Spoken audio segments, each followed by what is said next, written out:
વિદ્યાર્થી મિત્રો, આ અનિયત સંકલન કે જેની અંદર સંકલનની જે નિશાની છે એની નીચે અને ઉપર કોઈ લિમિટ આવતી નથી, એટલે એને અનિયત સંકલન કહેવામાં આવે છે. અને આ સંકલન fx dx જ્યાં fx બરાબર 2x હોય તો એ 2xનું સંકલન કેવી રીતે થાય? તો કે 2 એમનેમ રહે, પણ xની ઘાત 1 છે તો એની એક ઘાતમાં વધારો થાય એટલે x² ને વધેલી ઘાત છેદમાં જાય એટલે 2 અને 2, તો હવે એ કેન્સલ એટલે x² મળે. પરંતુ આની સાથે +c આવે છે, કેમ કે આ અનિયત સંકલન છે, એમાં કોઈ લિમિટ ફિક્સ નથી. એટલે અનિયત હોવાથી અચોક્કસતાને કારણે અનિયત સંકલનના દરેક જવાબની અંદર આપણે +c ને ઉમેરવાનું હોય છે. હવે અનિયત સંકલનની અંદર એના ગુણધર્મોની વાત કરવાની છે. તો આ જે ગુણધર્મો છે ને મિત્રો, એ ગુણધર્મો એટલે કે જ્યારે આપણે વિકલન અને સંકલન એકબીજાની વ્યસ્ત ક્રિયા છે, એટલે સંકલનનું વિકલન કરીએ, આ સંકલન છે એનું વિકલન કરીએ ને એટલે પાછું મૂળ વિધેય આવી જાય.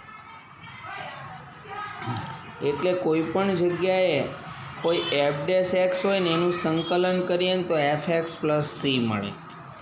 આની આપણે દાખલામાં સાબિતી જોવાની, એટલે તમારે ખાલી માત્ર નિયમ લખવાનો કે f' dx તો એની અંદર fx + c મળે. એટલે કોઈ પણ, જેમ કે સાઇનનું વિકલન cos હોય છે તો cosનું જ્યારે સંકલન કરવામાં આવે ને ત્યારે આપણને ફરી પાછું સાઇન વિધેય મળી જાય છે.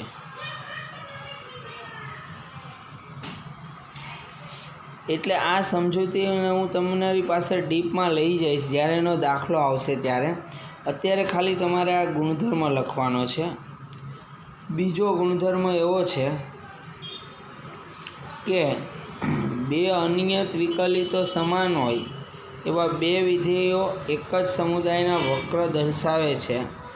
ઇટ મીન્સ કે બે વિધેયો માટે d/dx ઓફ સંકલન fx અને d/dx ઓફ સંકલન gx બંને સમાન વિધેય છે.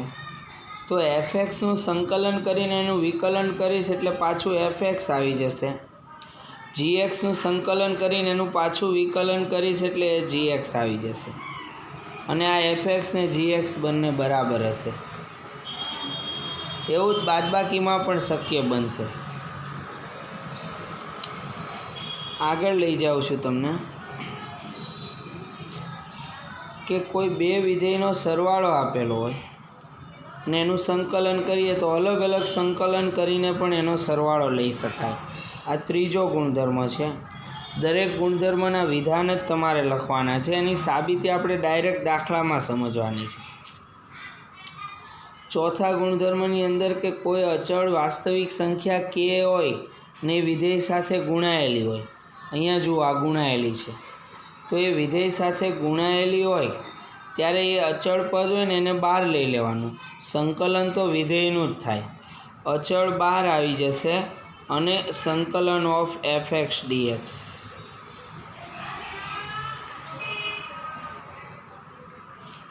ત્યાર પછી જ્યારે કોઈ અસંખ્ય વિધેયો આપેલા હોય અને અસંખ્ય વાસ્તવિક સંખ્યાઓ પણ આપેલી હોય, તો એ દરેક વાસ્તવિક સંખ્યા દરેક વિધેય સાથે ગુણાયેલી હોય તો દરેકમાંથી અચળ પદ બહાર કરી અને એના વિધેયનું સંકલન, k2 બહાર કરીને f2નું સંકલન, kn બહાર કરીને fxનું સંકલન. એટલે આ વાસ્તવિકતા છે વાસ્તવિક વિધેય સાથેની. હવે પ્રતિવિકલિત નિરીક્ષણની રીતે શોધો. પ્રતિવિકલન એટલે વિકલન કરવાનું, પછી એનું પાછું સંકલન આવે છે એ જોવાનું છે. તો હવે આપણે જોઈએ કે cos 2x. તો cos 2x જે છે જેનો વિકલિત cos 2a હોય ને એવો વિધેય શોધવાનો આપણે, એને પ્રતિવિકલન કહેવાય. જેનું વિકલિત cos 2x હોય તો આપણે વિચારીએ કે sin 2xનું વિકલન કરીએ એટલે cos 2x આવી જાય, પણ 2xનું વિકલન એટલે પાછો 2 વધારાનો આવે છે.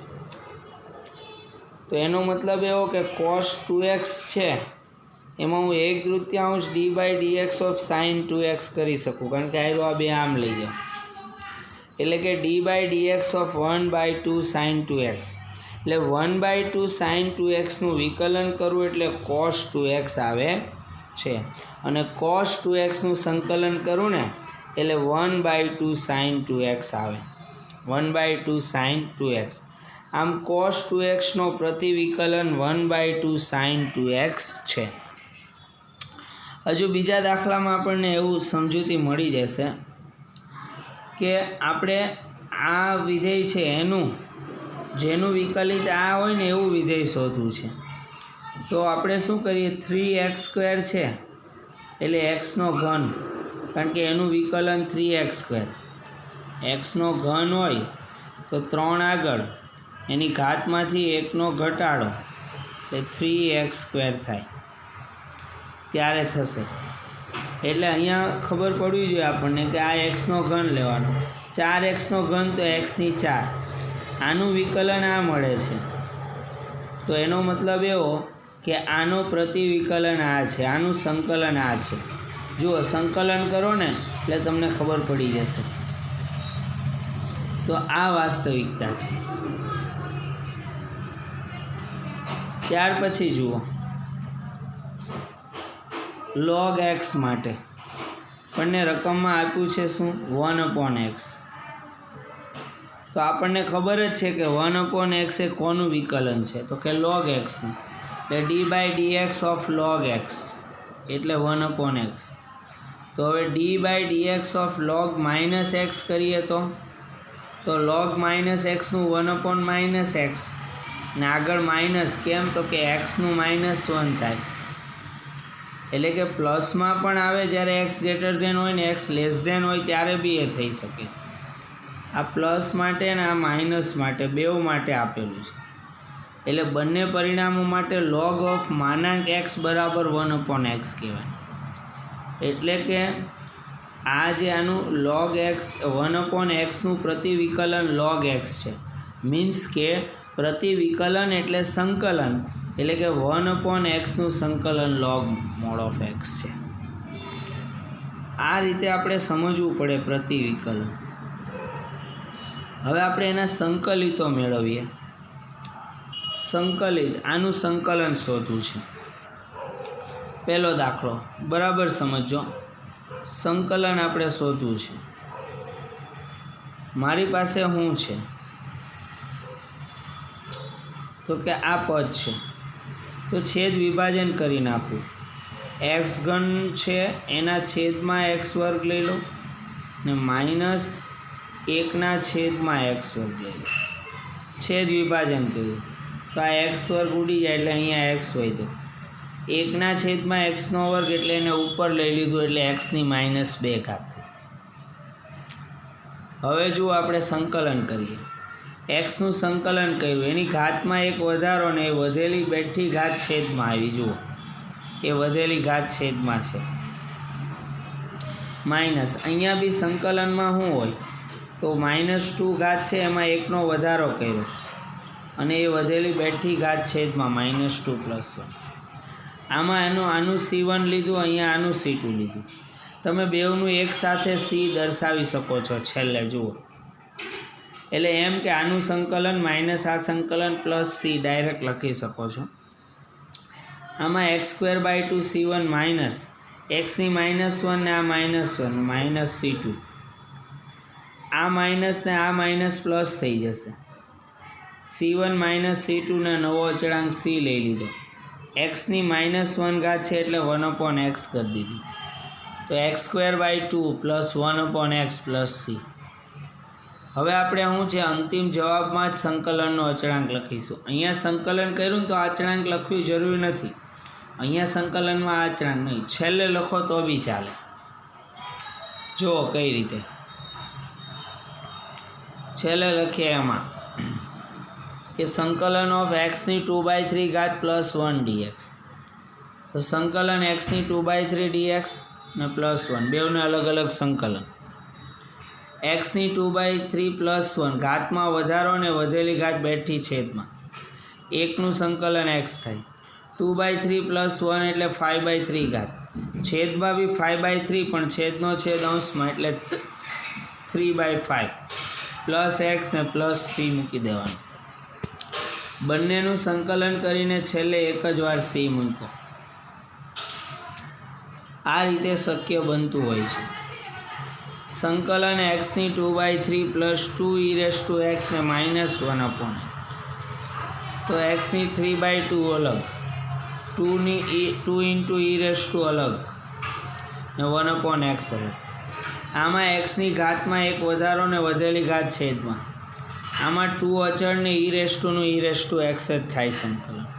1/xનું સંકલન log x લેવાનું. અહીંયા 3/2 + 1 એટલે 5/2 ઘાત. એના એકના છેદમાં 5/2 હોય તો છેદનો છેદ અંશમાં એટલે 2/5 થઈ જાય. આ 2/5. બાકી બધું એઝ ઇટ ઇઝ રહેવા દીધું છે. આ રીતે તમે સમજી શકો છો. પરંતુ હું તમને સ્વાધ્યાયની અંદર બતાવવા માગું છું કે પ્રતિવિકલનની નિરીક્ષણની રીત અને સંકલિત મેળવો એવા દાખલાઓ જે છે એ તમે બંનેના 3 કરજો. પહેલો, બીજો, ત્રીજો પ્રશ્ન અને છઠ્ઠો, સાતમો, આઠમો 6 દાખલા કરજો. આગળના ઉદાહરણ કરજો અને સૂત્રો મને લખીને મોકલ્યા નથી કોઈએ, એટલે સૂત્ર નહીં લખો તો પછી કેમ આગળ વધશું, કેવી રીતે આવડશે? સૂત્ર ફરજિયાત લખેલા હોવા જોઈશે. તો આજે આટલું જ રાખીએ.